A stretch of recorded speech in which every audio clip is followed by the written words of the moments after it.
वसुदेवसुतं देवं कंसचाणूरमर्दनं देवकी परमानन्दं कृष्णं वन्दे जगद्गुरुं प्रपन्नपारिजाताय स्तोत्रवेत्रैकपाणये ज्ञानमुद्राय कृष्णाय गीतामृतदुहे नमः। ब्रह्मानन्दं परमसुखदं केवलं ज्ञानमूर्तिं द्वन्द्वातीतं गगनसदृशं तत्त्वमस्यादिलक्ष्यम् एकं नित्यं विमलमचलं सर्वैः साक्षिभूतं भावातीतं त्रिगुणरहितं सद्गुरुं तन्नमामि। गोपाल कृष्ण भगवान की जय। सद्गुरुनाथ महाराज की जय।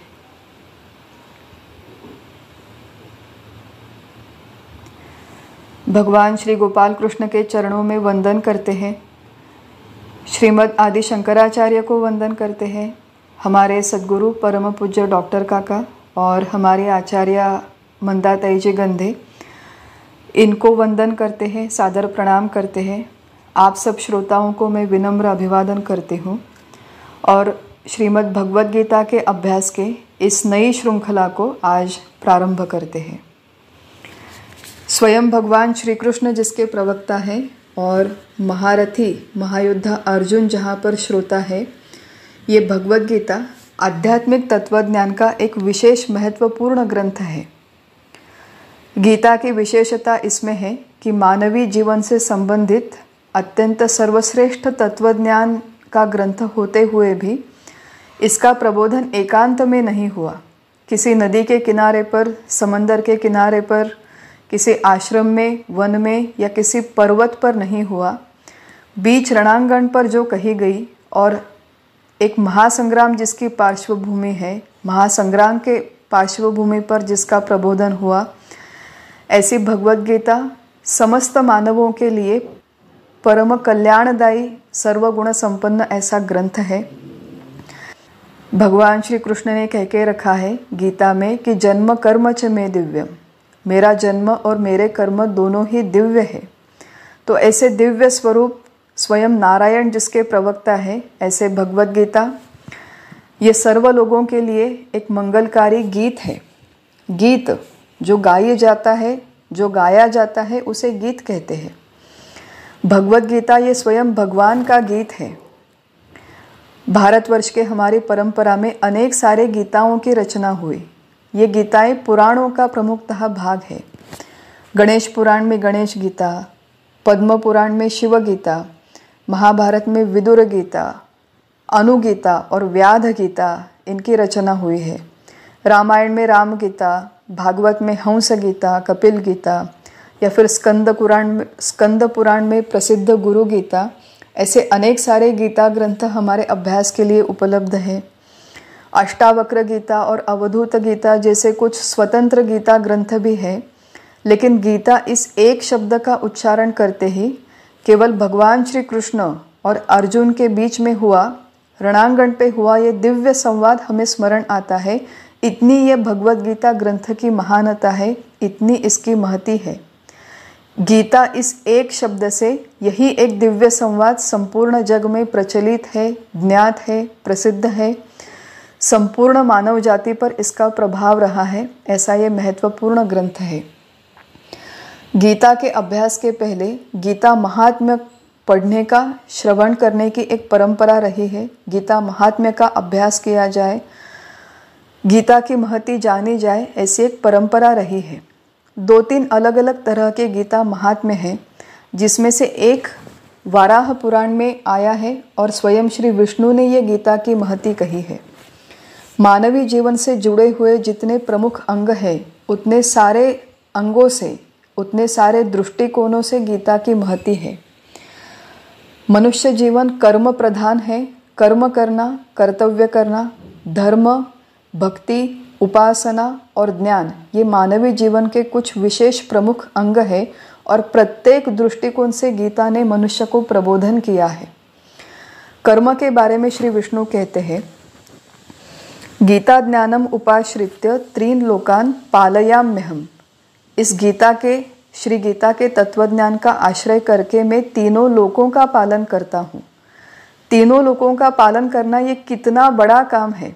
हम लोगों को हमारी छोटी सी घर गृहस्थी संभालनी होती है और उसी में हम लोग परेशान हो जाते हैं। छोटा सा हमारा समाज जीवन है, छोटा सा व्यवसाय, छोटे से कुछ काम हम लोग करते हैं छोटे बड़े, उसी में हम लोग परेशान हो जाते हैं। घर के लोग मेरी बातें नहीं सुनते, ऑफिस में मेरी नहीं चलती, बाहर रास्ते पे जाओ तो इतनी बड़ी भीड़ है, ट्रैफिक है। छोटी छोटी बातों में हम लोग व्यवसाय कर्म करने में हम लोग परेशान रहते हैं। लेकिन श्री विष्णु कहते हैं कि संपूर्ण सृष्टि चलाने जैसा महान कर्म करने के लिए मुझे गीता के ज्ञान की मदद होती है।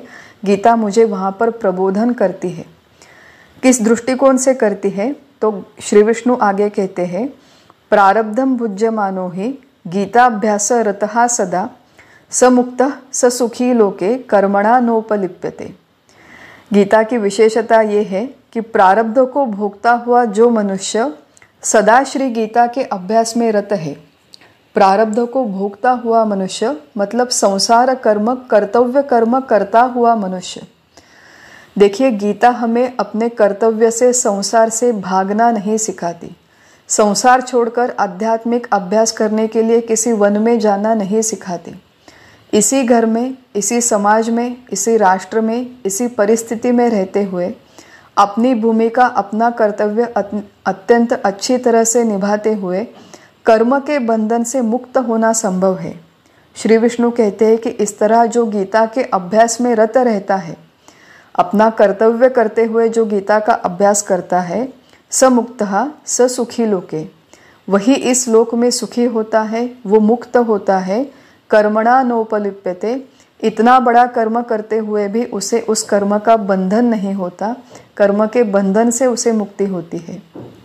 तो समाज में बहुतांश लोग ऐसे हैं जिनकी कर्म में प्रवृत्ति है, वैसे होना आवश्यक भी है।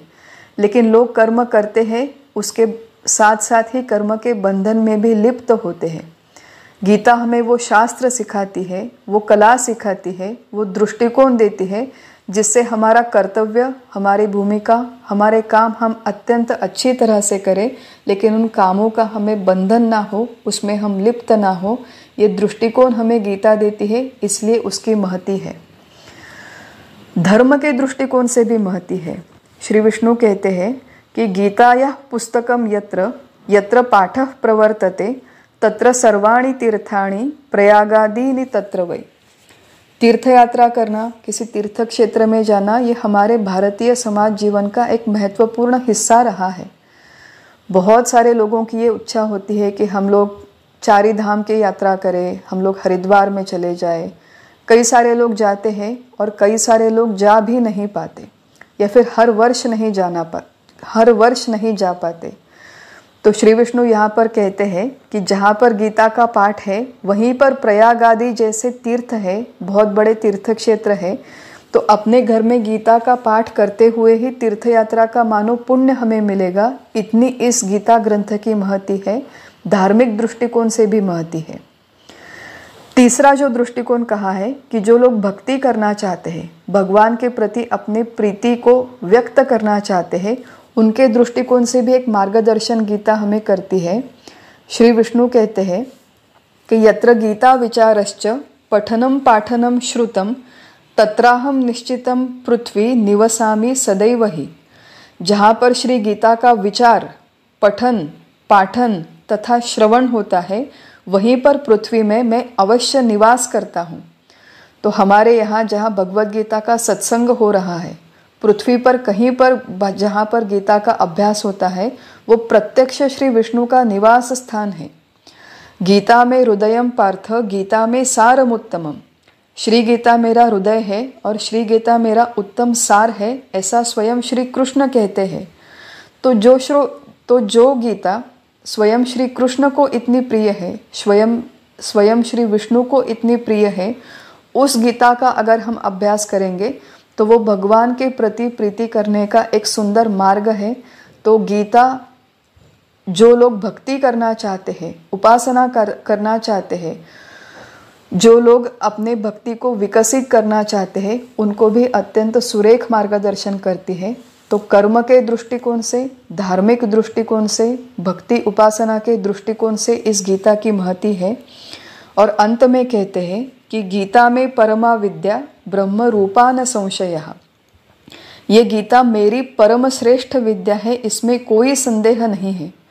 श्री विष्णु का मुख्य स्वरूप जानना है, असली स्वरूप जानना है, सच्चिदानंद रूप जानना है, तो श्री विष्णु का मूल स्वरूप जानने के लिए भगवद गीता हमें प्रबोधन करती है।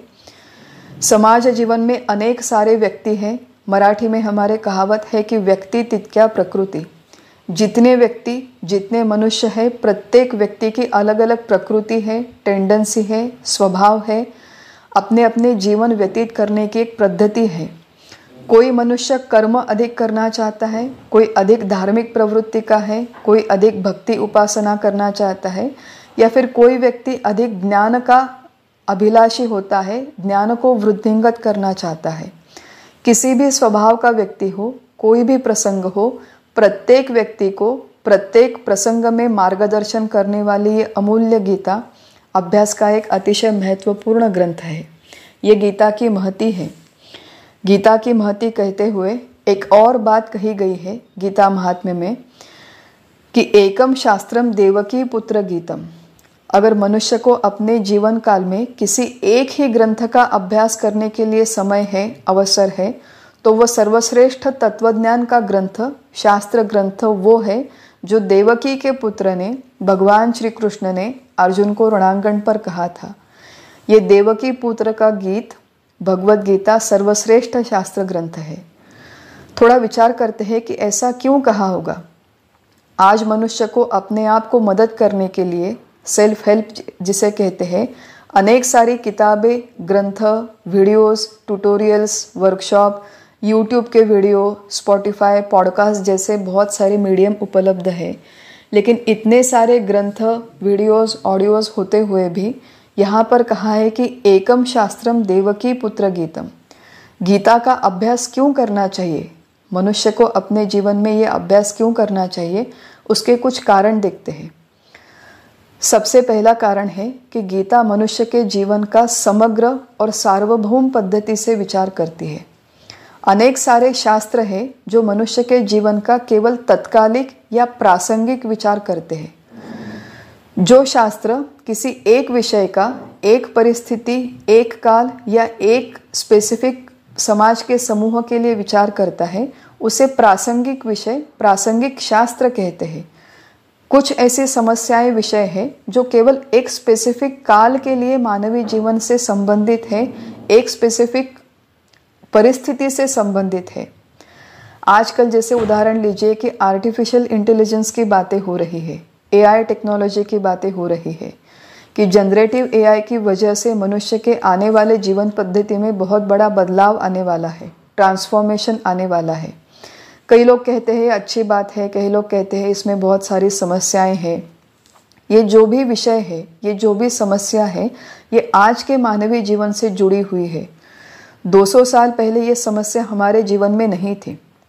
हम लोग हाल ही में एक डॉक्यूमेंट्री देख रहे थे जिसका नाम था सीस्पिरसी, SEA मतलब समंदर में होने वाली कॉन्स्पिरसी। कमर्शियल फिशिंग के इंडस्ट्री में आज समंदर में बहुत बड़े प्रमाण पर मछलियों को मारा जा रहा है और इसकी वजह से समंदर की संपूर्ण इकोसिस्टम में संकट आ रहा है, बाधा आ रही है। वहाँ पे पेड़ पौधे खत्म हो रहे हैं और इसका परिणाम न केवल समंदर के जीवन पर, लेकिन समंदर के बाहर हमारे पृथ्वी पर जो जीवन है, समाज जीवन है, इसके ऊपर भी इसका बहुत बड़ा प्रतिकूल परिणाम हो रहा है। एक अत्यंत गंभीर समस्या की उस डॉक्यूमेंट्री में चर्चा की गई है, लेकिन ये संपूर्ण समस्या आज के मानवीय जीवन से संबंधित है। 500 साल पहले, 700 साल पहले ये जीवन में समस्या नहीं थी। ऐसे बहुत सारे जो विषय है, जैसे फिजिक्स, केमिस्ट्री, बायोलॉजी है, या फिर ऐसी जो समस्याएं हैं, ये एक विषय का, एक प्रसंग का, एक समस्या का विचार करती है। लेकिन भगवद गीता ने जिन विषयों को स्पर्श किया है, जिन प्रश्नों का विचार है, वो सार्वभौम प्रश्न है। सर्वदेश, सर्वकाल, सर्व परिस्थिति में सर्व प्रकार के मनुष्यों से वो संबंधित है, संपूर्ण जीवन से वो संबंधित है। मैं कौन हूँ, इस सृष्टि के रचयिता कौन है, इस सृष्टि में सबसे मूलभूत तत्व क्या है।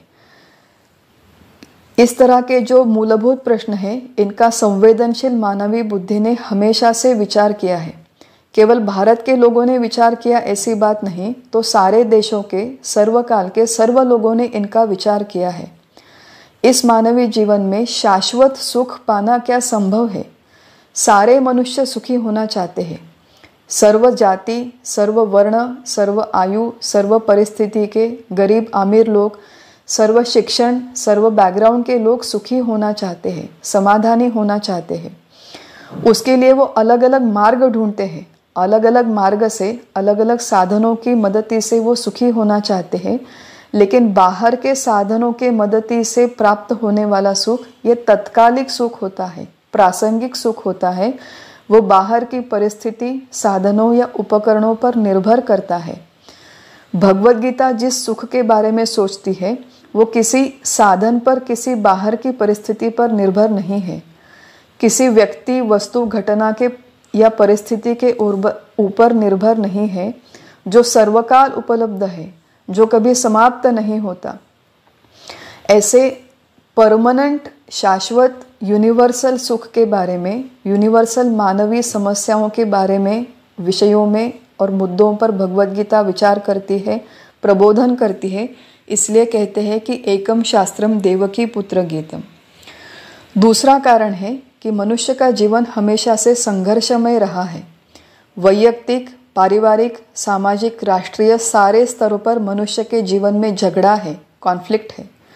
छोटी से छोटी बात का विचार करते हैं कि वैयक्तिक स्तर पर मनुष्य विचार करता है, मेरा वज़न बहुत बड़ा है, मुझे वज़न कम करना है। मेरा कोलेस्ट्रॉल बहुत ज़्यादा है, मुझे कोलेस्ट्रॉल कम करना है। शुगर ज़्यादा है, शुगर को कंट्रोल करना है। या फिर मुझे अधिक यश चाहिए, अधिक संपत्ति चाहिए, स्टॉक मार्केट में मेरा पोर्टफोलियो बहुत अच्छा होना चाहिए, प्रतिष्ठा चाहिए, समाज में मेरी एक जगह हो।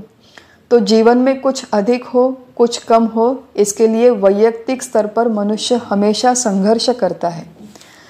पारिवारिक स्तर पे झगड़े होते हैं, बहनों बहनों की नहीं जमती, ससुराल के लोगों से नहीं जमती, मायके के लोगों से नहीं जमती, भाई भाई के बीच में झगड़ा होता है स्टेट के लिए।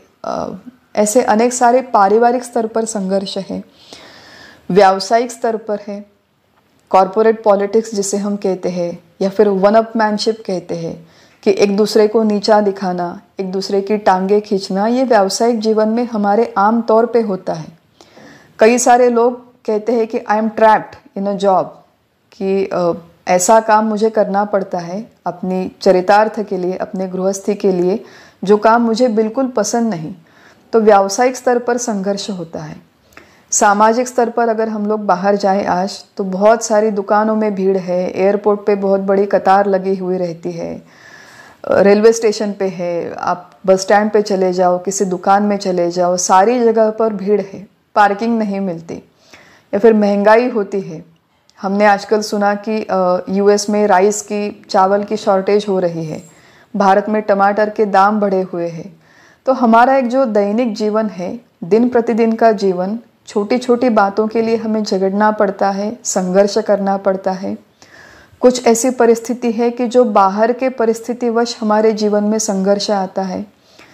मान लीजिए कोरोना के जैसी बीमारी है, या फिर कोई बाढ़ है, तूफान है, तो ये बाहर के परिस्थितिवश जीवन में आने वाला संघर्ष है। लेकिन कुछ ऐसा होता है कि जो हम स्वयं अपने जीवन में निर्माण करते हैं। मनुष्य प्राणी बहुत अजीब तरह का प्राणी है। बाहर में जब सब कुछ सुखी है, शांत है, सब कुछ ठीक ठाक हो रहा है, तो वो स्वयं अपने जीवन में संघर्ष, कॉन्फ्लिक्ट निर्माण करता है। 2 BHK के घर में हम लोग पहले रहते थे और शांति से, आराम से रहते थे, अच्छा सब कुछ चल रहा था। लेकिन फिर दोस्तों ने 3 BHK ले लिया। अब मुझे लगा कि मुझे भी 3 BHK चाहिए, अब मुझे भी 4 BHK चाहिए। उतना घर लेने के लिए मेरे पास पैसे नहीं, तो अब बड़ी नौकरी ढूंढो। पहले मैं 10 घंटे काम करती थी, अब 14 घंटे काम करो, 16 घंटे काम करो, अधिक पैसा कमाओ, उसे बैंक में इन्वेस्ट करो, अलग अलग म्यूचुअल फंड में इन्वेस्ट करो, उसे डेली मॉनिटर करो। इस तरह का ये जो संघर्ष है, ये मैंने अपने आप के लिए निर्माण किया। दूसरे किसी का बेटा आईआईटी में गया, अब मैं चाहती हूँ कि मेरा भी बेटा आईआईटी में जाए। दूसरे किसी के पास बड़ी कार है, मैं चाहती हूँ कि मेरे भी पास बड़ी कार हो। ये जो सारे संघर्ष है ये मैंने अपने आप के जीवन में निर्माण किए हैं। तो चाहे कोई भी स्तर हो, चाहे कोई भी कारण हो, मनुष्य के जीवन में हमेशा संघर्ष रहा है और भगवद गीता की पार्श्वभूमि ही संघर्ष है, संग्राम है, युद्ध है। और इस स्पेसिफिक परिस्थिति में मनुष्य को किस तरह से विचार करना चाहिए, किस तरह से उसका आचरण हो, ये स्पेसिफिक मार्गदर्शन भगवद गीता हमें करती है। बाहर के परिस्थिति को केवल एक हद तक बदला जा सकता है, लेकिन उसके बाद मनुष्य को अपने आप को बदलना आवश्यक होता है। तो संग्राम की, युद्ध की परिस्थिति में अपने अंदर का झगड़ा कैसे समाप्त किया जाए, अंदर के संघर्ष को कैसे निवृत्त किया जाए, शांत किया जाए, संघर्ष में अपनी बाजू को कैसे क्षीण किया जाए, ये अत्यंत उपयुक्त और मूल्यवान मार्गदर्शन हमें गीता करती है। इसी समाज में, इसी परिस्थिति में, इसी युद्धमय परिस्थिति में रहते हुए अपने अंदर के युद्ध को समाप्त करना, अंदर के कॉन्फ्लिक्ट को निवारण करना, उसको समाप्त करना, शांत करना संभव है। और इसके लिए एक उपयुक्त मार्गदर्शन गीता हमें करती है, जो सार्वभौम है, यूनिवर्सल है। इसके लिए कहते हैं कि एकम शास्त्रम देवकी पुत्र गीतम। और तीसरी जो महत्वपूर्ण बात है वो है कि गीता का तत्वज्ञान टाइमलेस है, समय की कसौटी पर खरा उतरा हुआ ये तत्वज्ञान है। बाकी के अनेक सारे तंत्रज्ञान, विषय, प्रबोधन आए और चले गए, अनेक सारी टेक्नोलॉजीज आई और चली। हम लोग कुछ साल पहले डीवीडीज और सीडीज का उपयोग करते थे। आज अगर हम सीडी प्लेयर को रिपेयर करने के लिए भी मार्केट में जाए तो कोई उपलब्ध नहीं, अवेलेबल नहीं, क्योंकि ये संपूर्ण टेक्नोलॉजी, संपूर्ण विषय ऑब्सोलीट हो चुका है। इंजीनियरिंग में पढ़ी हूँ तो वहाँ पे 4 साल में बहुत सारे विषयों का नया ज्ञान हमें ग्रहण करना पड़ा। उसके लिए 10-12 घंटे रोज़ पढ़ाई करनी पड़ी। लेकिन 4 साल दिन प्रतिदिन रोज़ 10-12 घंटे पढ़ाई करने के बाद जो ज्ञान हमने ग्रहण किया वो 4 साल के बाद आधे से ज़्यादा ऑब्सोलीट हो चुका था, कालबाह्य हो चुका था। जब हम लोग काम करते थे, नौकरी करते थे, तो हर 6 महीने में नई टेक्नोलॉजी सीखनी पड़ती थी और जो भी ज्ञान हम लोग इतने प्रयास से ग्रहण कर रहे हैं वो सारा का सारा ज्ञान कुछ काल में, कुछ क्षणों में, कुछ सालों में ऑब्सोलीट हो जाता था, कालबाह्य हो जाता था। और आज भी यही परिस्थिति है। तो ऐसा कोई ज्ञान नहीं कि जिसे ग्रहण करने से मनुष्य को परमानेंटली उपयोग हो सकता है, परंतु भगवद गीता का तत्वज्ञान वो है जो 5000 साल पहले भगवान श्री कृष्ण ने अर्जुन को युद्ध भूमि पर प्रबोधन किया था। और उस तत्वज्ञान का आज के हमारे देश काल परिस्थिति में 5000 साल बाद भी उसका उतना ही रिलेवेंस है, उपयोग है, एप्लीकेशन है। गीता की ये जो संघर्षमय पार्श्वभूमि है वो हमारे आज के जीवन से उतनी ही मिलती जुलती है। इसलिए गीता का जो प्रबोधन है वो टाइमलेस है, समय की कसौटी पर खरा उतरा हुआ ऐसा ये तत्वज्ञान है। एकम शास्त्रम देवकी पुत्र गीतम, ऐसे ये सर्वश्रेष्ठ शास्त्र ग्रंथ का, मूल्यवान ग्रंथ का अभ्यास करना हमारे लिए बहुत बड़े सौभाग्य की बात है। प्रत्यक्ष ग्रंथ का अभ्यास प्रारंभ करने से पहले हम लोग फिर एक बार भगवान श्री कृष्ण को और हमारे सद्गुरु को विनम्र अभिवादन करते हैं और गीता ग्रंथ के अभ्यास को प्रारंभ करते हैं। किसी भी शास्त्र ग्रंथ का अभ्यास करने से पहले उसके अनुबंध चतुष्टय का विचार हो, ये एक परंपरा रही है। अनु शब्द का अर्थ है पीछे पीछे जाना और बंध शब्द का अर्थ है बंधन, मर्यादा। एक विशिष्ट बंधन में, मर्यादा में रहते हुए ग्रंथ का अभ्यास करें, ये उपयोगी होता है। मर्यादा, चौखट, जिसे हम ढांचा कहते हैं, उस ढांचे में रहकर, उस मर्यादा में रहकर जब हम ग्रंथ का अभ्यास करते हैं तो वो दिशापूर्ण होता है, अर्थपूर्ण होता है। अनुबंध चतुष्टय में 4 मर्यादाएं हैं: अधिकारी, विषय, प्रयोजन और संबंध। इन चारों मर्यादाओं का विचार करके उनके बारे में स्पष्ट पूर्व कल्पना लेकर जब हम गीता का अभ्यास करेंगे, किसी भी शास्त्र ग्रंथ का अभ्यास करेंगे, तो वो हमें विशिष्ट दिशा में लेकर जाएगा और उस अभ्यास के उपरांत हमें अपेक्षित ध्येय की प्राप्ति होगी। तो हमारा अभ्यास नियोजित पद्धति से हो, अभ्यास में हम विचलित ना हो, इसके लिए गीता का अभ्यास करने से पहले इस अनुबंध चतुष्टय का विचार होना आवश्यक है। सबसे पहला अनुबंध है अधिकारी। अधिकार हमारे पहचान का शब्द है, परिचित शब्द है। एक अर्थ है अधिकार का सत्ता, सत्ता का स्थान। हम लोग कहते हैं कि ये व्यक्ति पदाधिकारी है, किसी संस्था का पदाधिकारी है। दूसरा अर्थ है हक। मैं कहती हूँ कि मैं एक महिला हूँ, ये मेरा अधिकार है, हक है। लेकिन अनुबंध में जो अधिकारी है, उस अधिकार शब्द का अर्थ है योग्यता, पात्रता। कौन सा मनुष्य गीता के अभ्यास का अधिकारी है? इसका मतलब कौन इसके अभ्यास के लिए पात्र है, योग्य है। कई लोग ये मानते हैं कि केवल मनुष्य होना गीता के अभ्यास के लिए काफ़ी है। जो भी व्यक्ति मनुष्य जन्म में आया है वो गीता की किताब उठाकर पढ़ सकता है। लेकिन गीता को केवल पढ़ना ये यहाँ पर हमारा उद्देश्य नहीं है। गीता पढ़ने के लिए, गीता आत्मसात करने के लिए, गीता को प्रत्यक्ष अपने जीवन में उतारने के लिए मनुष्य होते हुए भी उसके ऊपर थोड़ा और अधिक विचार होना आवश्यक है। ये पात्रता, योग्यता हमारे अंदर कैसे आए? कौन इस अभ्यास के लिए पात्र है? तो सबसे पहली पात्रता है कि जो मनुष्य शोक मोहग्रस्त है और जो अपने मोह की और शोक के निवारण की अपेक्षा रखता है, इच्छा रखता है, उसके लिए प्रयास करता है, वो मनुष्य गीता के अभ्यास का अधिकारी है। पहले ही अध्याय का नाम है अर्जुन विषाद योग। अर्जुन को दुख हुआ था, वो मोहित था। मोहित शब्द का अर्थ है उसे भ्रम हुआ था, संभ्रम हुआ था। अर्जुन ने भगवान श्री कृष्ण से कहा, कार्पण्य दोषोपहत स्वभावः पृच्छामि त्वां धर्म सम्मूढ़ चेतः। धर्म क्या है, अधर्म क्या है, मेरी समझ में नहीं आ रहा।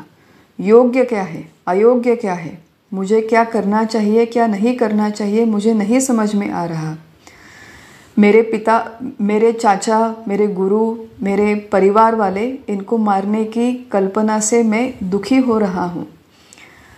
तो इस तरह से अर्जुन को शोक हुआ था, दुख हो रहा था, मोहित था। लेकिन अर्जुन की विशेषता ये थी कि उसने जान लिया, उसने मान लिया, उसने ये कन्फेस कर लिया कि मैं दुखी हूँ, मेरे जीवन में समस्या है, भ्रम है और मैं इसका निवारण करना चाहता हूँ।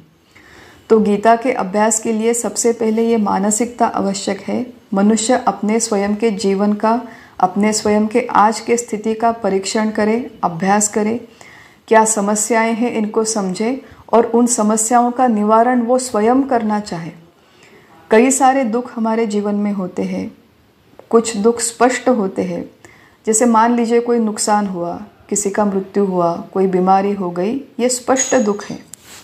और कई सारे दुख अस्पष्ट होते हैं।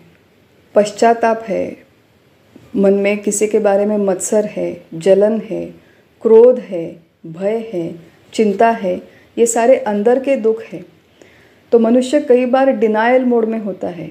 हमारे जीवन में कुछ समस्या है, आज के जीवन पद्धति में कुछ समस्या है, ये वो जानता नहीं और ये वो मानता नहीं। तो गीता के अभ्यास का अधिकारी वो है जो अपने स्वयं के जीवन का परीक्षण करे और अपने स्वयं के जीवन में बदलाव लाना चाहे। अर्जुन अपने स्वयं की स्थिति में, जीवन में बदलाव लाना चाहता था, अपने भ्रम का निवारण करना चाहता था, अपने दुख का, शोक का निवारण करना चाहता था। इसलिए वो भगवान श्री कृष्ण के शरण में गया, इसलिए वो गीता का अधिकारी था। और ऐसा अधिकार अगर हमें प्राप्त करना है तो सबसे पहले ये मानना आवश्यक है कि हमारे आज के जीवन में, जीवन पद्धति में कुछ समस्या है। इस तरह का जीवन मुझे नहीं चाहिए। मुझे जीवन, एक उच्च स्तर का जीवन मुझे जीना है। शांत, समाधानी, आनंदी जीवन की मुझे अपेक्षा है। इस तरह के द्वंद्वमय जीवन जिसमें यश अपयश, मान अपमान, दिन प्रतिदिन दुख है, दिन प्रतिदिन भय है, चिंता है, ये जीवन मुझे नहीं चाहिए। मुझे कायम स्वरूपी, स्थायी स्वरूप से रहने वाला आनंद चाहिए, अच्छा जीवन चाहिए। अपने स्वयं के जीवन में मुझे बदलाव लाना है। ऐसा जो व्यक्ति सोचता है, ऐसा जो बदलाव, ट्रांसफॉर्मेशन करना चाहता है, वो गीता का अधिकारी है। ये सबसे पहली बात। गीता के अधिकार के बारे में भगवान श्री कृष्ण ने 18वें अध्याय में एक और श्लोक लिख के रखा है, बोल के रखा है। भगवान कहते हैं, इदंते ना तपस्काय ना भक्ताय कदाचन न चाशुश्रूषवे वाच्यम न च माम योऽभ्यसूयति। जो व्यक्ति तपस्वी मनोवृत्ति का नहीं है, भक्त नहीं है, जो गीता सुनने की इच्छा नहीं रखता और जिसके मन में असूया है, वो गीता का अधिकारी नहीं है। तो गीता का अधिकारी गीता पढ़ने के लिए योग्य को नहीं है, ऐसा भगवान ने कहा है। अगर ये सारी बातों को हम उल्टा करेंगे तो गीता का अधिकारी कौन है ये हमें समझ में आएगा। सबसे पहली बात कि जो तपस्वी मनोवृत्ति का है वो गीता का अधिकारी है। तप ये शब्द का उच्चारण करते ही सबसे पहले हमारे मन में हिमालय पर्वत आता है। किसी एक पर्वत में गुफा में जाकर बैठना, एक आसन में एक मुद्रा को धारण करके मंत्र का जाप करना, ये तप की हमारी परिभाषा है, कल्पना है। लेकिन पारमार्थिक आध्यात्मिक दृष्टि से केवल इस प्रक्रिया को तप नहीं कहते। तप का यहाँ पर अर्थ है किसी एक विशिष्ट ध्येय की प्राप्ति के लिए अपने आप स्वयं के जीवन को अनुशासित करना, अपने स्वयं के शरीर, मन और वाणी को नियंत्रित करना, इसे तप कहते हैं। जीवन में सबसे बड़ा ताप है अपने आप को बदलना। हम लोग हमेशा चाहते हैं कि समाज में बदलाव लाए, देश में परिवर्तन लाए। दूसरे लोग हैं, दूसरे लोगों को हम बदले। दूसरे लोगों की गलतियां हमें दिखती है, दूसरे लोगों का अयोग्य वर्तन हमें दिखता है। हम लोग दूसरे लोगों को बदलना चाहते हैं, लेकिन दूसरे लोगों को बदलने की अपेक्षा अपने आप को बदलना बहुत ज़्यादा कठिन होता है। और भगवद गीता एम्फसाइज करते हैं कि मनुष्य सबसे पहले अपने जीवन को, अपने स्वयं को बदले। और अपने स्वयं के जीवन को बदलने के लिए तप तो होना पड़ता है। शरीर, मन और वाणी को नियंत्रित करना पड़ता है।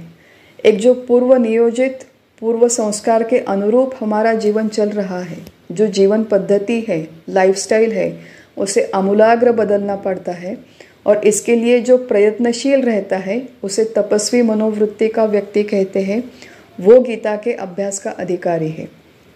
तपस्वी वृत्ति का व्यक्ति ये गीता का अधिकारी है। ये पहली बात। दूसरी बात है जो भक्त है। भक्त का अर्थ जो भगवान से जुड़ा हुआ है या फिर जो भगवान से जुड़ना चाहता है।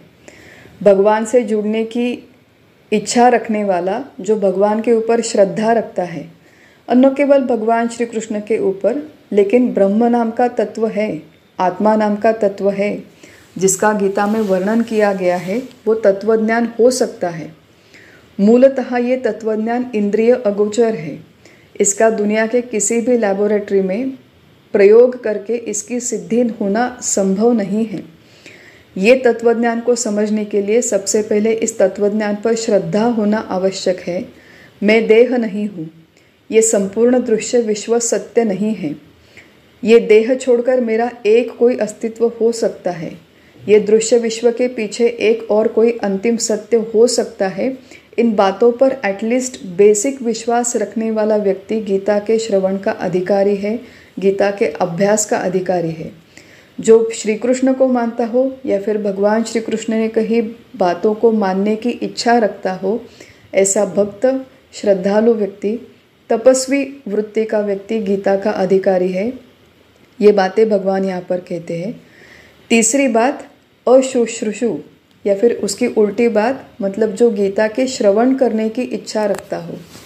श्रवण करने की इच्छा, सुनने की इच्छा, ये होता है कि प्रारंभ में हम स्वयं गीता को सुनते हैं, अभ्यास करते हैं, थोड़ा बहुत समझते हैं, थोड़ा बहुत अपने जीवन में उतारते हैं और हमें इसकी वैल्यू समझ में आती है, मूल्य समझ में आता है। जैसे ही हमें समझ में आता है तो हमारी सदिच्छा होती है कि हम लोग घर वालों से कहें, पड़ोसियों से कहें, अपने मित्रों से कहें कि आप भी गीता को सुनिए, आप भी गीता को आत्मसात कीजिए। लेकिन दूसरे लोगों की ये मानसिकता नहीं होती, दूसरे सारे लोगों का ये रेडीनेस नहीं होता, मानसिकता नहीं होती, वो प्रिपेयर्ड नहीं होते। तो जो व्यक्ति अभी तक तैयार नहीं है, जो व्यक्ति का ये आध्यात्मिक तत्वज्ञान सुनने की अपनी अंदर से इच्छा नहीं है, श्रवण करने की, अभ्यास करने की, उस पर ये तत्वज्ञान जबरदस्ती से थोपना उचित नहीं है। वो व्यक्ति गीता का अधिकारी नहीं है। तो गीता का अधिकारी होने के लिए एटलीस्ट थोड़ी बहुत उस व्यक्ति के मन में इच्छा होना आवश्यक है कि मैं इस तत्वज्ञान को सुनूं। कई बार हमें पता नहीं होता कि दूसरे व्यक्ति के मन में इच्छा है या नहीं, तो एक हल्का सा सुझाव देना, लाइट सजेशन जिसे कहते हैं, हल्का सा सुझाव देना ठीक है, लेकिन किसी व्यक्ति के ज़बरदस्ती जाकर उसे गीता के सत्संग में बिठाना, ज़बरदस्ती ये तत्वज्ञान सुनो, ये उचित बात नहीं, क्योंकि वो व्यक्ति गीता का अधिकारी नहीं है। श्रवण करने के उपरांत भी उसे कोई फायदा होने वाला नहीं है। तो तपस्वी मनोवृत्ति का हो, श्रद्धालु हो, भक्त हो और सुनने की इच्छा रखने वाला हो, वो गीता का अधिकारी है। चौथी अंतिम बात भगवान कहते हैं कि जो अनसूय हो, जिसके मन में असूया नहीं है। असूया शब्द का अर्थ है मत्सर, जलन। तुलना करने से इस तरह का मत्सर मन में निर्माण होता है। और दूसरे लोगों के हम लोग छोड़ दें, अगर हम लोग हमारा ही परीक्षण करें तो हमारे ही मन में असूया होती है। आज हम लोग भले ही गीता का अभ्यास कर रहे हैं, लेकिन अवश्य हमारे मन में मत्सर होता है, तुलना होती है। घर गृहस्थी में, हमारे परिवार में होती है, हमारे दोस्तों के साथ होती है, व्यवसाय में होती है, व्यवहार में होती है, हमारे धार्मिक और पारमार्थिक जीवन में भी तुलना होती है, असूया और मत्सर होते हैं। जब दूसरे किसी व्यक्ति को हमसे अधिक स्तुति, रिकॉग्निशन, प्रतिष्ठा मिलती है तो हमारे मन में उसके लिए जलन होती है। ऐसी जलन होने वाला व्यक्ति गीता का अधिकारी नहीं है। कुछ 7-8 साल पहले की बात होगी कि हम लोग एक किसी गेट टुगेदर में गए हुए थे। मेरा बेटा छोटा था और वैसे ही 5-6 साल के और भी वहाँ पर बच्चे आए हुए थे। एक उसमें से बच्चे को, एक बेटे को भगवत गीता के 12वें और 15वें अध्याय पूरी तरह से स्मरण थे, मुखोद्गत थे। तो उसने 12वां अध्याय सबके सामने कह के दिखाया, पठन किया। सारे लोगों ने उसकी स्तुति की, बहुत अच्छे बेटे। मैंने भी की कि बहुत अच्छा, शाबाश बेटे, कितना अच्छा आपने बोला। लेकिन उस बच्चे की वहाँ पर स्तुति हुई, उसे सारे लोगों ने रिकॉग्नाइज किया। घर पर जैसे ही मैं आई, मैंने स्वयं गीता की किताब ली और अपने 5-6 साल के बेटे के हाथ में थमा दी और मैंने उसे ज़बरदस्ती बिठाया कि बैठो, अब आज से तुम्हें भी गीता पढ़नी है, तुम्हें भी गीता रटनी है। एक माँ के दृष्टिकोण से अपने बेटों को, अपने परिवार को गीता सिखाना ये अच्छी बात है, ये अच्छा संस्कार है। लेकिन ये संस्कार इसलिए करना चाहिए क्योंकि गीता का अभ्यास करना ये मेरे बेटे के लिए हितकारक है। इसलिए ये संस्कार नहीं करना चाहिए क्योंकि दूसरे बेटे की तुलना में तुम्हें अच्छा बनना है या फिर दूसरे बेटे से ज़्यादा रिकॉग्निशन तुम्हें मिलनी है। तो दूसरे किसी की तुलना में हमें अधिक मिले, सत्ता, संपत्ति, यश, कीर्ति, प्रतिष्ठा, इस दृष्टिकोण से गीता का अभ्यास ना करें। इस दृष्टिकोण से जीवन में इनफैक्ट कोई व्यवहार ना करें। व्यवहार इसलिए करें क्योंकि वो मेरा कर्तव्य है, वो मेरा उत्तरदायित्व है, वो मेरी जिम्मेदारी है, वो भगवान की इच्छा है। इन सारी बातों के लिए हम लोग अच्छा व्यवहार करें, अच्छे कर्तव्य करें, अच्छा ज्ञान ग्रहण करें, लेकिन इसमें असूया का भाग ना हो। आज के हमारा हम लोग जीवन का परीक्षण करें तो हमारे मन में असूया है, हम लोग इतने तपस्वी भी नहीं हैं, बहुत ज़्यादा मन में श्रद्धा भी नहीं है, ऐसी सारी बातें हैं, तो हम लोग भी गीता के अधिकारी नहीं हैं, ऐसा लगने की संभावना है। परंतु हमें मनुष्य जन्म मिला है और मनुष्य जन्म में अपने स्वयं के अधिकार को बढ़ाना संभव है। आज अगर हम लोग तपस्वी मनोवृत्ति के नहीं हैं तो हम लोग तपस्वी बन सकते हैं। आज मन में श्रद्धा कम है तो श्रद्धा को विकसित किया जा सकता है। आज अगर मन में असूया है तो उस असूया को, मत्सर को धीरे धीरे विचार से कम करना संभव है। मनुष्य जीवन में आए हैं, अपने स्वयं के जीवन को ट्रांसफॉर्म करना, इसमें बदलाव लाना, ये हमारा उत्तरदायित्व है, हमारी जिम्मेदारी है। और जो व्यक्ति इस तरह से अपने जीवन में बदलाव लाना चाहता है वो गीता का अधिकारी है। ये अनुबंध चतुष्टय का पहला अनुबंध है, अधिकारी। दूसरा अनुबंध है विषय। गीता का प्रमुख प्रतिपाद्य विषय है योग। योग शब्द का अर्थ है जुड़ना, एक होना। किससे जुड़ना? जीव और ब्रह्म, जीव और आत्मा या फिर जीव और परमात्मा, इनका एक होना, इनका ऐक्य होना, इनका योग होना, ये भगवत गीता का प्रमुख प्रतिपाद्य विषय है। जीवात्मा, एक व्यक्ति। अब देखिए, जब से हमारा जन्म हुआ है, हमने हमारा स्वयं का अस्तित्व इस देह से बंधित, इस देह से मर्यादित माना है। मैं कौन हूँ, ऐसा प्रश्न अगर मुझसे कोई पूछे तो मैं कहती हूँ कि मैं मुक्ता हूँ। मैं मुक्ता हूँ, मैं एक महिला हूँ, मैं एक इंजीनियर हूँ, ये 5 फुट का देह है, यही मेरी पहचान है, यही मेरी आइडेंटिटी है। अपने आप को मैं इस देह में और देह से सीमित मानती हूँ। लेकिन गीता का तत्वज्ञान हमें कहता है कि ये 5 फुट का मर्यादित सीमित देह ये तुम्हारी पहचान नहीं है, ये तुम्हारा असली स्वरूप नहीं है। वो असीम अनंत परमात्मा वो तुम्हारा मूल स्वरूप है, जिसका कभी जन्म नहीं होता, जिसकी कभी मृत्यु नहीं होती, जिसे कोई मर्यादा नहीं है, ऐसा अमर्याद स्वरूप तुम्हारा मूल स्वरूप है। वो परमात्मा तुम्हारा मूल स्वरूप है। तो जीवात्मा का परमात्मा के साथ योग होना, जीवात्मा को ये अनुभूति आना कि देह सापेक्ष अस्तित्व मेरा असली अस्तित्व नहीं है, देह निरपेक्ष अनंत अस्तित्व मेरा असली स्वरूप है, इस अनुभूति को योग कहते हैं। और इस योग को, जीव ब्रह्मैक्य को प्रतिपादन करना, ये गीता का प्रमुख विषय है। गीता में इसके लिए अनेक सारे साधन कहे गए हैं। कर्मयोग, भक्ति योग, ध्यान योग, कर्म, उपासना, ध्यान, ये सारे अनेकानेक साधन हैं। किस तरह का कर्म करें जिससे जीवात्मा का परमात्मा के साथ योग होगा, किस तरह की उपासना करें जिससे हम भगवान से जुड़ जाएंगे, किस तरह से ध्यान धारणा करें, ये सारे टूल्स हैं, ये सारे साधन हैं। देखिए, कोई भी व्यक्ति, गणित नाम का विषय ले लीजिए, अगर हमें डिफरेंशियल इक्वेशन सॉल्व करने हैं तो कोई भी व्यक्ति एक दिन में डिफरेंशियल इक्वेशन सॉल्व नहीं कर सकता। उसके लिए पहले 1 से लेकर 100 तक हमें अंक सीखने पड़ते हैं। एडिशन, सब्ट्रैक्शन, मल्टीप्लिकेशन जैसे हमें प्रक्रियाएं सीखनी पड़ती है। तो धीरे धीरे छोटे छोटे स्टेप्स सीखकर हम लोग अंत में जाकर डिफरेंशियल इक्वेशंस को सॉल्व कर पाते हैं। बिल्कुल उसी तरह ये जो जीव ब्रह्मैक्य है, इसकी अनुभूति एकदम एक दिन में या एक रात में होना संभव नहीं है। उसके लिए स्टेप बाय स्टेप प्रोग्रेस करनी पड़ती है, स्टेप बाय स्टेप प्रयास करना पड़ता है। क्रम विकास की बातें हैं। अत्यंत धीरे धीरे हमें अपने आप को बदलना पड़ता है।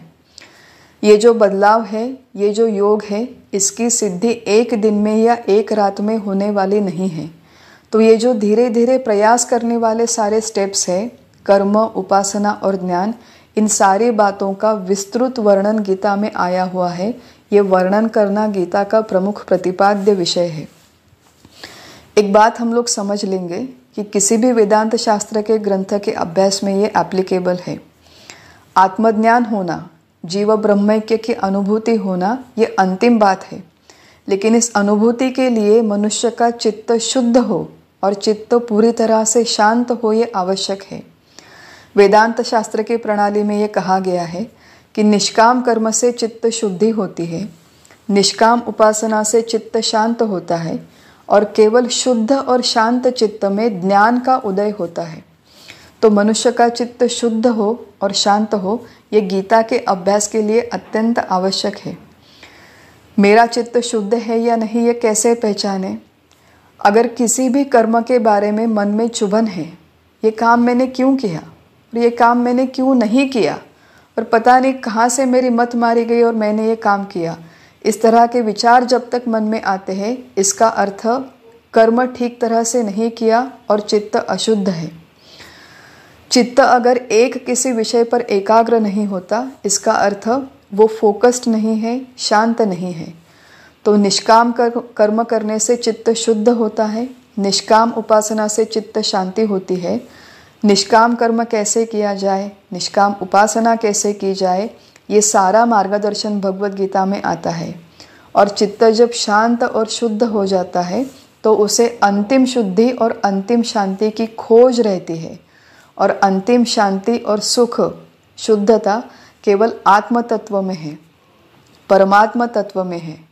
निर्मलम निष्कलम शांतम ऐसा जिसका वर्णन आया है, ये आत्मा परमात्मा मेरा मूल स्वरूप है और ये मेरे मूल स्वरूप की अनुभूति, इस ज्ञान का उदय होने के लिए जो प्रिलिमिनरी तैयारी है वो पूर्ण तैयारी, पूर्व तैयारी और अंतिम ज्ञान की अनुभूति, ये संपूर्ण प्रतिपाद्य विषय जीव ब्रह्मैक्य के लिए आवश्यक जो भी योग है, ये संपूर्ण योग का प्रतिपादन भगवद गीता हमारे लिए करती है।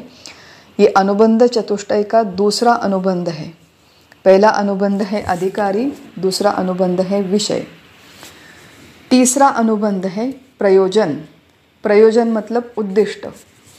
गीता के अभ्यास के कई सारे उद्दिष्ट हैं। व्यवहार में भी देखिए, हम लोग कोई भी कृति करते हैं तो हम लोग ये जानना चाहते हैं कि क्यों हम लोग कृति करें। डाइटिंग करने के लिए कहते हैं कि आप विशिष्ट तरह का डाइट खाइए, विशिष्ट तरह का डाइट खाइए।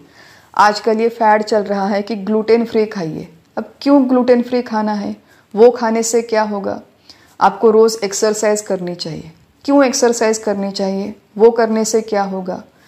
तो व्यवहार में हम लोग प्रत्येक बात करने से पहले ये जानना चाहते हैं कि क्यों हम लोग ये करें, ये करने से क्या फ़ायदा होने वाला है, क्या फल मिलने वाला है। बिल्कुल उसी तरह गीता का अभ्यास करने से पहले इसका प्रयोजन क्या है, क्यों हम लोग हमारा ये जो जीवन का अमूल्य समय है ये इन्वेस्ट करके यहाँ पर बैठे हैं, क्यों हम लोग ये श्रवण कर रहे हैं, ये अभ्यास करने से हमें क्या प्राप्ति होगी, क्या फल मिलेगा, इसका उद्दिष्ट क्या है। तो ये जो उद्दिष्ट है ये गीता में ही अनेक जगह पर बताए गए हैं। उनमें से थोड़े बहुत प्रयोजनों का हम लोग आज यहाँ पर विचार करेंगे। इसके अलावा और भी प्रयोजन हो सकते हैं, लेकिन हम लोग थोड़ा बहुत यहाँ पर पहले विचार करते हैं। गीता के अभ्यास का एक प्रमुख प्रयोजन है जो दूसरे अध्याय के 39वें श्लोक में कहा गया है, कर्म बंधम प्रहास्यसि। गीता का अभ्यास करने से तुम्हारी कर्म के बंधन से मुक्ति हो जाएगी। बंधन ये शब्द यहाँ पर महत्वपूर्ण है। हमने देखा इस अभ्यास के प्रस्तावना में, प्रास्ताविक में, प्रारंभ में हमने देखा कि प्रत्येक कर्म का फल भुगतना मनुष्य को अपरिहार्य है, अनिवार्य है। जो भी कर्म मनुष्य कर्तृत्व का अभिमान लेकर करता है, कर्म के फल की अपेक्षा रख के करता है, उन कर्मों का फल भुगतना उसके लिए अपरिहार्य है। वो फल उसे इंस्टेंटली नहीं मिलते। सारे कर्मों के फल इंस्टेंटली नहीं मिलते। कई कर्मों के फल कई साल बाद या फिर कई जन्म बाद भी मिलते हैं। और जब तक सारे फल नहीं भुगतते मनुष्य की मुक्ति नहीं होती। उसे जन्म मृत्यु के फेरे से और कर्म के फल भुगतने के फेरे से जाना पड़ता है। देखिए, कर्म से मुक्ति होना असंभव है। जैसे ही हमें मनुष्य जन्म मिला है, ये कर्म योनि है। प्रत्येक मनुष्य कर्म से बंधा हुआ है। कर्म से, कर्तव्य से छूटना, छोड़ना, उसे छोड़कर कहीं भाग जाना, किसी हिमालय में जाकर 24 घंटे तपश्चर्या करते रहना, ये गीता का उद्देश्य नहीं है। ये हमें गीता नहीं सिखाती। समाज में रहते हुए, राष्ट्र में रहते हुए, परिवार में रहते हुए अपने स्वयं के भूमिका, कर्तव्य अच्छी तरह से निभाते हुए उस कर्म के बंधन से छूटना संभव है। और वो बंधन से छूटने के लिए जो दृष्टिकोण है, जो शास्त्र है, जो कला है, इन सारी बातों का प्रबोधन हमें भगवद गीता करती है। कर्म बंधम प्रहास्यसि। हम लोग तो केवल सामान्य मनुष्य हैं, लेकिन अगर हम लोग पुराणों की कथाएं पढ़ेंगे, बड़े बड़े ऋषि मुनियों की कथा पढ़ेंगे, तो एक आध प्रसंग प्रत्येक व्यक्ति के जीवन में आया है, बड़े महात्माओं के जीवन में आया है कि जब उन्हें भी इस कर्म के फल की अपेक्षा हुई है या फिर सूक्ष्म अहंकार हुआ है। एक कथा है, सुंदर कथा है, जो महाभारत में ही आती है। महाभारत के लेखन की कथा प्रसिद्ध है, सब लोग जानते हैं कि महाभारत का लेखन ये एक स्मृति ग्रंथ है। भगवान श्री वेदव्यास ने इस ग्रंथ की रचना की थी। इस ग्रंथ की रचना करने का जब उनका संकल्प हुआ, विचार हुआ, तो उनके मन में विचार आ रहा था, ग्रंथ की रचना तो मैं करूँगा, श्लोकों की रचना मैं करूँगा, लेकिन इस ग्रंथ को लेखन करने के लिए कोई एक अत्यंत कार्यक्षम, एफिशिएंट लेखक मेरे पास होना आवश्यक है। कौन इतना कार्यक्षम हो सकता है? विचार कर रहे थे वेदव्यास, तो उनके मन में भगवान श्री गणेश जी का नाम आया। बुद्धि की देवता है, बुद्धिदाता है। तो महर्षि वेदव्यास ने श्री गणेश जी से प्रार्थना की कि इस बहुत बड़े महाभारत ग्रंथ की रचना होने जा रही है, तो आप मेरे लेखक बन जाइए। इस तरह की विनती, इस तरह की रिक्वेस्ट उन्होंने गणेश जी से की। गणेश जी भी बड़े चतुर हैं, बुद्धिदाता है, बुद्धि की देवता है। उन्होंने कहा मैं इस ग्रंथ का लेखन अवश्य करूँगा, लेकिन मेरी एक शर्त है। क्या शर्त है? तो आप जब श्लोकों की रचना करके निर्देश करेंगे, वो निर्देश, वो डिक्टेशन कंटिन्यूअस होना चाहिए, अखंड होना चाहिए। जब मैं लिखूंगा तो मेरे लेखन में कोई व्यत्यय, बाधा नहीं आनी चाहिए। आप अखंड निर्देश करते रहे और मैं लिखता रहूँगा। अगर मेरे लेखन में बाधा आई, रुकावट आई, अगर आप निर्देश करते हुए रुक गए, तो मैं उस लेखन को वहीं पर छोड़कर समाप्त करके चला जाऊँगा। ऐसा गणेश जी ने कहा। तो वेदव्यास सोचने लगे और उन्होंने कहा कि मुझे आपकी शर्त मान्य है, मैं इस तरह से निर्देश करूँगा, श्लोकों की रचना करके मैं आपको निर्देश करूँगा, लेकिन मेरी भी एक शर्त है कि जब आप श्लोकों का लेखन करोगे तो प्रत्येक श्लोक का अर्थ समझे बिना आप लेखन नहीं करोगे। अर्थ समझने के उपरांत ही आप लेखन करो। गणेश जी भी मान जाते हैं और इस तरह से ग्रंथ का लेखन प्रारंभ होता है। महाभारत ग्रंथ का अगर हम अभ्यास करें तो समझ में आएगा कि ग्रंथ में बीच बीच में महर्षि वेदव्यास ने डेलिब्रेटली, जानबूझ के कुछ कठिन और अत्यंत जटिल श्लोकों की, कूट श्लोकों की रचना की है।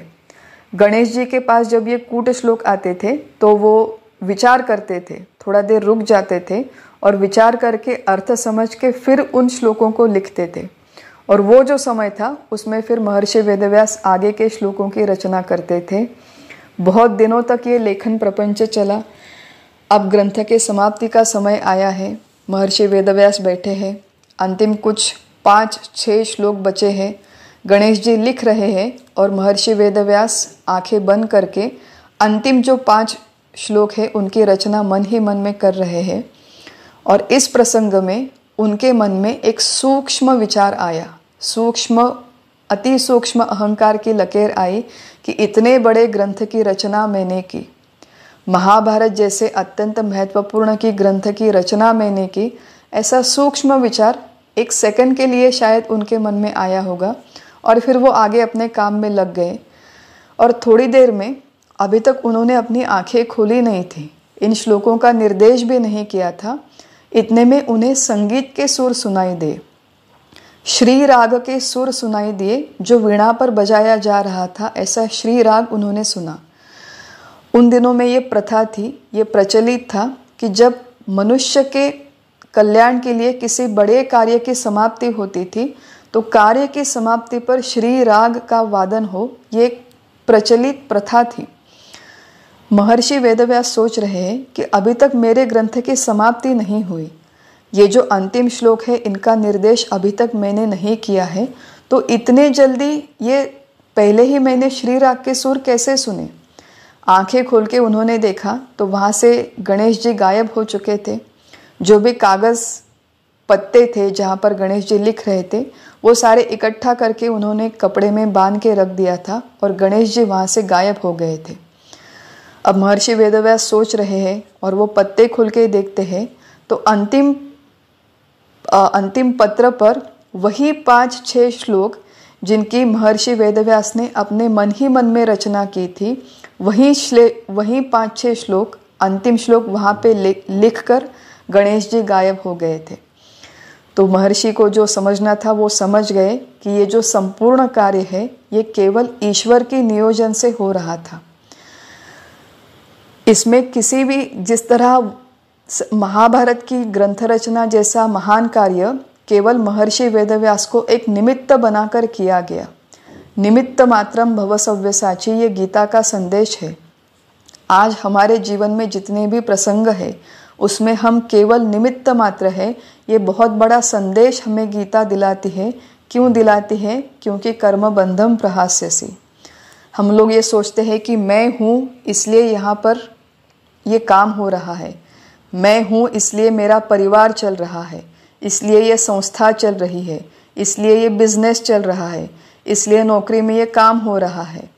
मैं हूँ यहाँ पर इसलिए ये भगवत गीता का वर्ग हो रहा है, ये विचार जब तक मनुष्य के मन में है तब तक ये कर्तृत्व का अभिमान है, अहंकार है।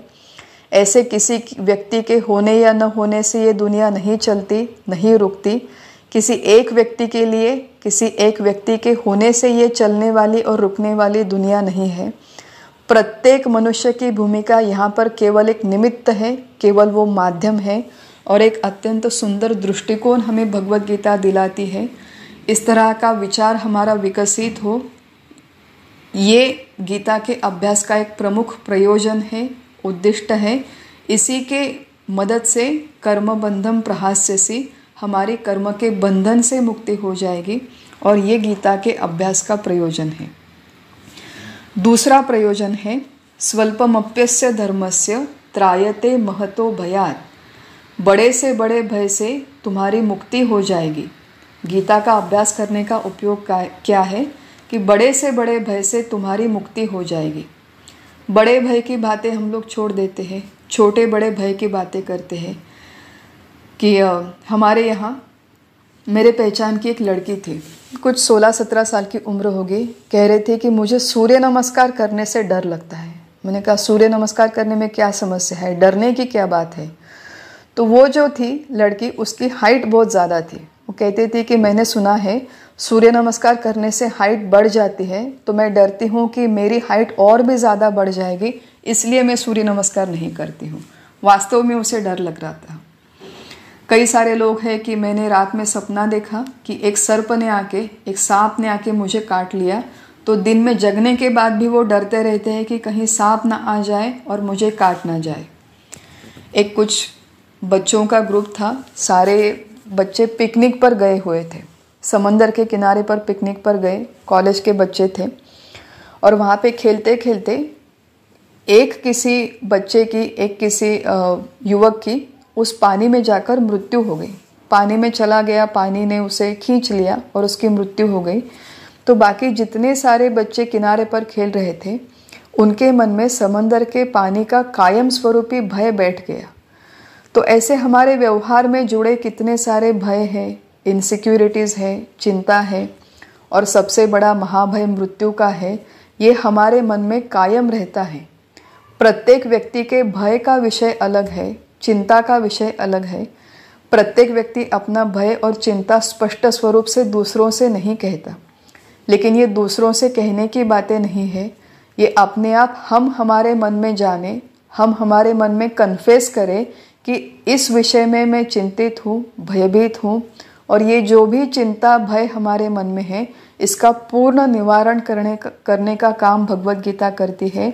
ये इसके अभ्यास का प्रमुख उद्दिष्ट है कि हम अत्यंत निर्भय जीवन व्यतीत करें। निर्भय जीवन व्यतीत करना, कर्म से छूटना, ये गीता के अभ्यास के प्रयोजन हैं। तीसरा उद्दिष्ट कहते हैं कि तदागंता से निर्वेदम श्रोतव्यस्य श्रुतस्य च। टेम्पटेशंस होते हैं, हम लोग मोहित हो जाते हैं। बहुत सारी बातें, विषय, उपभोग, इनके बारे में हम सुनते हैं, देखते हैं, और ऐसे ही भोग हमारे जीवन में आए, ये टेम्पटेशन, मोह हमारे मन में निर्माण होता है। कोई मेरी सहेली है, कहती थी कि हम लोग कश्मीर में जाके आए। जैसे ही कश्मीर का वर्णन हमने सुना कि बहुत सुंदर जगह है, निसर्ग है, बर्फीले पहाड़ है, ऐसा वहाँ पर लेक है, वहाँ पर हम लोग बोटिंग कर सकते हैं, इतनी सारी बातें कश्मीर की जैसे ही मैंने सुनी, मेरे भी मन में इच्छा निर्माण हो गई कि श्रोतव्यस्य श्रुतस्य। जैसे ही भोगों के बारे में सुना, अब मुझे भी कश्मीर जाना है, मुझे आज कश्मीर जाना है, कल मुझे मनाली जाना है, फिर मुझे हरिद्वार में जाना है, फिर मुझे देहरादून में जाना है। ऐसी बहुत सारे विषयों का उपभोग करें। ये एक के बाद एक इच्छा मन में निर्माण होती रहती है, और इन इच्छाओं की वजह से मनुष्य हमेशा अशांत रहता है। तो यहाँ पर कहते हैं गीता के अभ्यास से यदा गंता से निर्वेदम श्रोतव्यस्य श्रुतस्य च। ये जो भी सुनने में आने वाले, आज तक हमने जितने भोगों के बारे में सुना है, या फिर जितने भोगों के बारे में हम भविष्य में सुनेंगे, इन सारे भोगों के प्रति तुम्हारे मन में अनास्था निर्माण हो जाएगी, अनासक्त तुम हो जाओगे। भगवान ने ये नहीं कहा कि तुम भोगों को छोड़ के दूसरे किसी देश में, दूसरे किसी प्रदेश में चले जाओगे, ये उन्होंने नहीं कहा। तो इसी संसार में, इसी गृहस्थी में, इसी प्रपंच में रहते हुए, इन सारी बातों को सुनते हुए इनके प्रति तुम्हारा मन आकर्षित नहीं होगा, इनके प्रति तुम टेम्प्ट नहीं हो जाओगे, तुम शांत रहोगे, इन भोगों के प्रति तुम्हारे मन में अनास्था निर्माण हो जाएगी। और ये गीता के अभ्यास का एक और उद्दिष्ट है। और कहते हैं भगवान कि आत्मवश्यैर विधेयात्मा प्रसाद मधिगच्छति। प्रसाद शब्द कहा है, प्रसाद मतलब यहाँ पर प्रसन्नता। गीता के अभ्यास से तुम्हारा मन अखंड प्रसन्न रहेगा। आज हमारा ये जीवन है कि हमारी प्रसन्नता एक ताश के बंगले की तरह होती है। जरा सी कोई हवा आ जाए, जरा सा कोई धक्का लगा दे तो हमारी प्रसन्नता बिगड़ जाती है। बात बात पे हमारी प्रसन्नता बिगड़ती है। कथा मैंने एक सुनी थी, कहानी प्रत्यक्ष मैंने सुनी थी कि एक बहुत कोई धनवान व्यक्ति है, उनके घर में काम करने के लिए बहुत सारे नौकर हैं। तो उनके घर में मेहमान गए हुए थे। जो मेहमान उनके घर पे गए, उनके मुख से मैंने ये प्रत्यक्ष कहानी सुनी है। चाय का समय था, तो वो जो होस्ट थे, धनवान व्यक्ति थे, उन्होंने कहा अपने नौकरों से कि इनके लिए चाय नाश्ता लेकर आओ। नौकर चाय लेके आए, नाश्ता लेके आए। नाश्ता लेकर आते समय उनके हाथ में जो प्लेट्स थी, वो प्लेट्स सर्व करने के समय वो जो नौकर था उसके दोनों अंगूठे प्लेट के ऊपर थे। उन्होंने प्लेट सामने लाकर रख दी तो ये जो महाशय है ये अत्यंत संतप्त हो गए। महाशय का मूड ऑफ हो गया। धनवान जो व्यक्ति थे उनका मूड ऑफ हो गया कि आपने इस तरह से खाना क्यों सर्व किया। अब आपके जो अंगूठे के निशान हैं वो उस प्लेट पर लग गए, तो ये सारी प्लेटें आप अंदर लेकर जाओ, ये सारी प्लेटें बदलो और फिर से खाना सर्व करो। तो इस तरह का हमारा जीवन है, अजीबोगरीब जीवन है कि छोटे से छोटे बात से हमारा मूड ऑफ हो जाता है, हम लोगों की प्रसन्नता भंग हो जाती है। और इस तरह से बार बार बात बात पे प्रसन्नता भंग होना ये योग्य नहीं है, आदर्श नहीं है, उचित नहीं है। इस तरह से मूड ऑफ होने के लिए हमें ये नरदेह नहीं मिला है। अखंड प्रसन्न रहना, अखंड शांत रहना, निर्भय रहना, कार्यक्षम रहना और उत्साह के साथ अपने कर्म कर्तव्य करने के लिए हमें नरदेह मिला है। और ये कला हमें भगवत गीता सिखाती है। ये इसके अभ्यास का उद्दिष्ट है। प्रसाद मधिगच्छति। आगे भगवान कहते हैं ज्ञानम विज्ञान सहितम यश ज्ञात्वा मोक्ष से अशुभात। जो भी सारे अशुभ है उस अशुभ से तुम्हारी मुक्ति हो जाएगी। गीता का तत्वज्ञान जानने के उपरांत, इसकी अनुभूति करने के उपरांत सारे अशुभ बातों से तुम्हारी मुक्ति हो जाएगी। अशुभ शब्द की हमारी संकल्पना है कि मान लीजिए रास्ते से कोई बिल्ली जा रही है, अशुभ हो गया। घर में काली चींटियाँ निकल आई तो वो बहुत शुभ बात है। मैंने ऐसा भी कुछ पढ़ा था कि अगर आप दीवार पे छिपकली ऊपर से नीचे जाते हुए देखोगे तो वो अशुभ शकुन है, लेकिन नीचे से ऊपर जाते हुए देखोगे तो वो शुभ शकुन है। तो इस तरह से बिल्ली, चींटी, छिपकली वाली ये जो अशुभ शुभ बातें हैं, ये अत्यंत सुपरफिशियल स्तर की बातें हैं। इसका वास्तविक परमार्थ से कोई संबंध नहीं है। परमार्थ के दृष्टिकोण से केवल एक अशुभ बात है कि मैं अपने स्वयं के स्वरूप को नहीं जानती, मुझे अपने स्वयं की स्वरूप की अनुभूति नहीं है। ये सबसे बड़ा अशुभ मेरे जीवन में है और इस बड़े अशुभ से भगवद गीता हमें मुक्त करती है। मैं देह नहीं हूँ, मैं ब्रह्म हूँ। ये संपूर्ण जग सत्य नहीं है, संपूर्ण जग भी मूलतः ब्रह्मरूप है। अपने स्वयं के और इस संपूर्ण जग के मूलभूत उगम तक भगवद गीता हमें लेकर जाती है। हमारे इस जीवन का सत्य स्वरूप हमें दिखाती है। न केवल दिखाती है तो इसके प्रत्यक्ष अनुभूति की व्यवस्था करती है और इस अनुभूति के उपरांत सारे अशुभ से हमारी मुक्ति हो जाएगी। ये भगवद गीता के अभ्यास का उद्दिष्ट है, प्रयोजन है। और अंत में एक और प्रयोजन है कि यद गत्वा न निवर्तन्ते तद्धाम परमम मम। जहाँ पर जाने के उपरांत मनुष्य को वापस आना नहीं पड़ता, ऐसा परम धाम, परम धाम। आज हम जिस घर में रहते हैं क्या वो हमारा परम धाम है? हम लोग देखिए, इस दुनिया में अच्छी से अच्छी जगह है, सुंदर से सुंदर जगह है, मैं चाहती हूँ कि मैं अमेरिका में जाऊँ, फिर मैं यूरोप में जाऊँ, इटली में जाऊँ, फ्रांस में जाऊँ, बड़े बड़े देश जाकर उनका दर्शन करूँ, उनका सौंदर्य देखूँ। तो एक ट्रैवल की इच्छा रहती है हमारे मन में। लेकिन थोड़ा सा इसका परीक्षण करते हैं कि कोई भी जगह कितनी भी सुंदर क्यों ना हो, उस जगह पर हम लोग 24 घंटे नहीं रह सकते। अगर विजिट के लिए गए हैं तो वहाँ से वापस आना पड़ता है, हमारे घर में वापस आना पड़ता है। लेकिन ये जो घर है कि क्या ये भी हमारा परमानेंट घर है? क्या हम लोग 24 घंटे उम्र भर यहाँ पर रह पाते हैं? नहीं रह पाते। इनफैक्ट ये होता है कि जब देहांत होता है तो देहांत के बाद इस देह को इस मालिकी के हमारे घर में 1 सेकंड भी अधिक नहीं रखा जाता।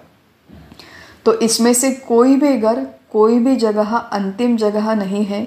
यहाँ से हमेशा आना जाना पड़ता है और ये आने जाने के व्यवहार से मनुष्य को सुख दुख होता है। द्वंद्वमय ये जो जीवन है ये आदर्श जीवन नहीं है। इसलिए भगवान यहाँ पर कहते हैं कि गीता के अभ्यास से तुम्हें वो पद की प्राप्ति होगी जिस पद से तुम्हें कभी वापस नहीं आना पड़ेगा। तद्धाम परमम मम, वो अंतिम घर, अंतिम शांति, अंतिम सुख, अंतिम समाधान, ये सारे गीता के अभ्यास का प्रयोजन है, उद्दिष्ट है। और इसके लिए हम लोग गीता का अभ्यास कर रहे हैं। अनुबंध चतुष्टय का ये तीसरा अनुबंध है। और चौथा अनुबंध यहाँ पर कहते हैं वो है संबंध। संबंध ये जो बात है ये टेक्निकल बात है, तांत्रिक बात है, केवल शास्त्रीय संकल्पना है। गीता के प्रतिपादक भगवान श्री कृष्ण है और इसका प्रतिपाद्य विषय योग है या फिर मोक्ष है। तो भगवान श्री कृष्ण और मोक्ष, इनके बीच में प्रतिपादक प्रतिपाद्य संबंध है। ये चौथा अनुबंध है। इसका गीता के प्रत्यक्ष साधना के लिए विशेष उपयोग नहीं है, तो हम लोग इसके ऊपर अधिक विचार नहीं करेंगे। अनुबंध चतुष्टय, अधिकारी, विषय, प्रयोजन और संबंध, इसका हमने आज विस्तार से विचार किया। विचार क्यों किया? क्योंकि इस अधिकारी, विषय, प्रयोजन को ध्यान में रखते हुए अगर हम लोग गीता का अभ्यास करेंगे, इसको ध्यान में रखते हुए अगर हम लोग गीता में प्रवेश करेंगे तो हमारा अभ्यास दिशापूर्ण होगा, हमें एक विशिष्ट दिशा में लेकर जाएगा और इस अभ्यास से हमें हमारे अंतिम ध्येय की, योग की, जीव ब्रह्मैक्य की प्राप्ति होगी। इसके लिए हमने अनुबंध चतुष्टय का अभ्यास किया। भगवद गीता के आज के सत्र को समाप्त करने से पहले हमारे इस अभ्यास वर्ग का, इस श्रृंखला का स्वरूप क्या होगा, इसके बारे में थोड़ा सा विचार करते हैं।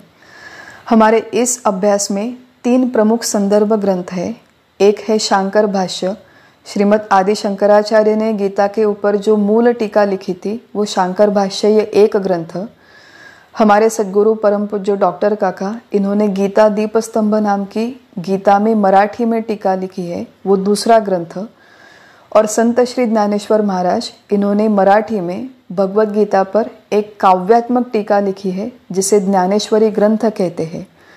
तो शांकर भाष्य, गीता दीपस्तंभ और ज्ञानेश्वरी, ये हमारे अभ्यास के 3 प्रमुख संदर्भ ग्रंथ हैं। इसके अलावा हमारे सद्गुरु डॉक्टर काका जी और आचार्य मंदाताई जी गंधे, इनके एक भगवद गीता के ऊपर प्रवचन है। ये सारे हमारे यहाँ के अभ्यास का प्रमुख आधार है। इन्हीं के आधार पर हम लोग यहाँ पर अभ्यास करेंगे। गीता का पहले कुछ सत्रों में, 3 या 4 सत्रों में विस्तृत परिचय होगा, प्रास्ताविक होगा। गीता के अभ्यास में प्रवेश करने के लिए कुछ मानसिकता, कुछ पूर्व तैयारी अपेक्षित है, उसका हम लोग पहले विस्तार से इस प्रास्ताविक में विचार करेंगे। उसके उपरांत प्रत्यक्ष भगवद गीता का अभ्यास प्रारंभ होगा। ये अभ्यास मुख्यतः मोक्ष के दृष्टिकोण से होने वाला अभ्यास है। इस फोरम पर हम लोग बाकी और किसी पेरिफेरल दृष्टिकोण से विचार या अभ्यास करने वाले नहीं हैं। गीता के अभ्यास के अनेकानेक अंग है। दृष्टिकोण से पहले भी अनेक सारे दृष्टिकोणों से गीता का अभ्यास हुआ है, आज भी समाज में हो रहा है। उदाहरणार्थ कि धार्मिक जीवन कैसे जिया जाए, ये एक पेरिफेरल भाग है जो गीता के अभ्यास में आनुषंगिक विषय है। धार्मिक जीवन, नैतिक जीवन, प्रापंचिक उन्नति, अच्छा जॉब मिले, अच्छी प्रमोशन मिले, अच्छी हमारी घर गृहस्थी बनी रहे, ये सारे गीता के अभ्यास के प्रमुख उद्दिष्ट नहीं हैं।